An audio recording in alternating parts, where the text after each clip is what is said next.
Hello everyone friends, इस video में हम आपको ऐसी दिलकश वादी की तरफ ले चलते हैं जो को हिंदू कश के पहाड़ों के पीछे छुपी हुई है। इसे परियों का देश कहा जाता है और माजी में काफरिस्तान के नाम से भी जाना जाता था। अपनी कुदरती खूबसूरती और पुरअसरार माहौल की वजह से ये वादी पूरी दुनिया में मशहूर है। मकामी लड़कियों के हुस्न और कहानियों ने इस जगह को और भी नुमाया कर दिया। यहाँ के लोग अपनी मुनफरिद तहजीब, रंगीन लिबास और अलग रस्म व रिवाज की वजह से सियाहों को अपनी तरफ मुतवज्जे करते हैं। इनका लोक मौसीकी और रक्स दुनिया भर में पसंद किया जाता है। पाकिस्तान के सूबे केपीके के ज़िला चित्राल से 2 घंटे के फासले पर यह हसीन वादी शुरू होती है, जो सतह समंदर से तकरीबन 500 फुट की बुलंदी पर वाक़या है। यहाँ पर कलाश कबीले के तकरीबन 3000 से 4000 अफराद मुकीम है। यहाँ पर पहुँचना इतना आसान नहीं। एक तरफ शोर मचाता हुआ दरिया और दूसरी तरफ आसमानों को छूते हुए पहाड़, इनके बीचों बीच ये खूबसूरत वादी वाक़या है। वादी में दाखिले के लिए शनाख्ती कार्ड दिखाना और मकसद बताना लाजमी है। कलाश कबीले के बारे में कहा जाता है कि इनका आबो अजदाद यूनान से आया था। कोई हिंदूकश के पहाड़ों के पीछे बैठा ये कबीला कलाशी ज़बान बोलता है। कलाश मज़हब में खुदा का तस्वुर तो है, मगर किसी पैगंबर या किताब का कोई जिक्र नहीं। इनके मज़हब में खुशी ही सब कुछ है। यहाँ के लोग समझते हैं जैसे किसी की पैदाइश खुशी का मौका है, इसी तरह मरने के बाद भी इंसान को खुशी खुशी इस दुनिया से जाना चाहिए। जब कोई मरता है तो हज़ारों की तादाद में मर्द व जन जमा होते हैं। मैयत को कम्युनिटी सेंटर में रखा जाता है। मेहमानों के लिए 70 बकरे और 8 से 10 बैल ज़बह किए जाते हैं और शराब का एहतमाम किया जाता है।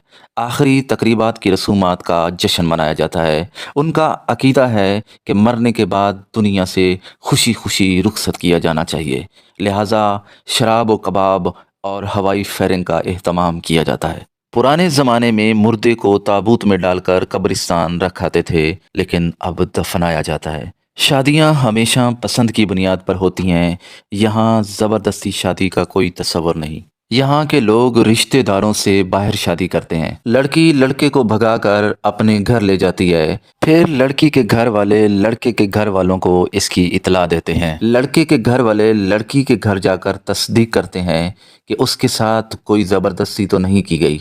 इसके बाद दावत का एहतमाम किया जाता है और तहाइफ का तबादला होता है। प्यार होने पर शादीशुदा खातून को भी भगाया जा सकता है। अगर वो खातून अपनी रजामंदी से भागी हो तो उसके साबका शोहर को एतराज़ नहीं होता, सिर्फ उसको शादी का खर्चा वापस करना पड़ता है। मखसूस अयाम में औरतों को एक मखसूस मकाम पर मुंतकिल किया जाता है, जिसे पशाली कहते हैं। इस जगह को इतना नापाक समझा जाता है कि लोग इसकी दीवारों को भी नहीं छूते। लड़कियां यहाँ 10 दिन गुजारने के बाद अपने घरों को वापस चली जाती हैं। लड़कियां जब बालिग हो जाती हैं तो घर में बाल धोने की इजाज़त नहीं होती। औरतें घर में नहा तो सकती हैं, मगर सर नहीं धो सकती। इसके लिए उन्हें मखसूस दरिया के किनारे पर जाना पड़ता है, जहां पर वो अपना सर धोकर मखसूस टोपी से सर को ढांप लेती हैं। मुसलमान लड़की को कलाशी लड़के से शादी की इजाज़त नहीं। अगर किसी कलाशी लड़के या लड़की को मुसलमान से प्यार हो जाए तो शादी की वाहिद सूरत कलाश को इस्लाम कबूल करना होता है, चाहे वो लड़का हो या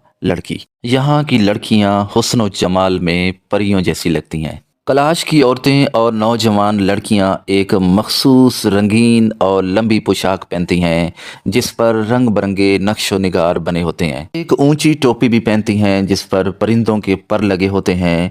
ये दोनों उनकी मजहब और सकाफत का हिस्सा है। यहाँ के लोग सादा जिंदगी गुजारते हैं, मगर सियाहों की बढ़ती हुई तादाद उनके लिए मुश्किल बन जाती है। बाहर से आने वाले लोग बगैर इजाज़त घरों में घुसकर उनकी औरतों की तस्वीरें और वीडियो बनाते हैं, जो उनके लिए अज़ियतनाक होता है। यहाँ की लड़कियाँ आज़ादाना मेल जोल रखती हैं, वो पर्दा नहीं करती। बाहर से आने वाले लोगों में यही मशहूर है कि कलाशी लड़कियां पैसों की खातिर जिस्म फरोशी करती हैं। यहाँ के लोग सादा ज़रूर हैं, लेकिन अपनी बहनों और बेटियों का सौदा किसी सूरत में नहीं करते। दोस्तों, कलाश कबीले की ये अनोखी और पुरअसरार तहजीब अपनी मिसाल आप है, जो हज़ारों साल बाद भी अपनी रिवायतों के साथ ज़िंदा है। इसके साथ ही मुझे इजाज़त दीजिए। मेरी वीडियो को लाइक ज़रूर कीजिएगा और मेरे चैनल को सब्सक्राइब करना मत भूलिएगा। अल्लाह हाफिज़।